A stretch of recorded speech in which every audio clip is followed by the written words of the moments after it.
Today, we're making authentic Indian butter chicken, creamy, rich, and full of flavor.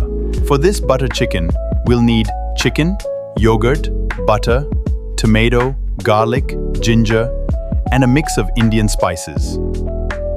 Mix the chicken with yogurt, ginger garlic paste, salt, and spices. Then let it marinate. Melt some butter, add the onions, and cook them until soft and lightly golden. Now add the tomato puree and cook it with the onions until the sauce becomes rich and smooth. Now add red chili powder, turmeric, garam masala, and kasuri methi. Mix everything together until fragrant. Pour in the fresh cream and gently mix it through. Let the sauce simmer until smooth, rich, and creamy.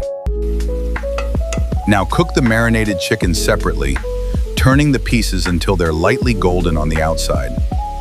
Now add the cooked chicken to the sauce, mix it well, and let it simmer gently for about 10 minutes.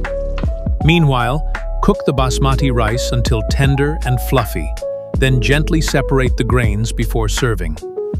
And there it is, rich, creamy butter chicken, served with fluffy basmati rice, ready to enjoy.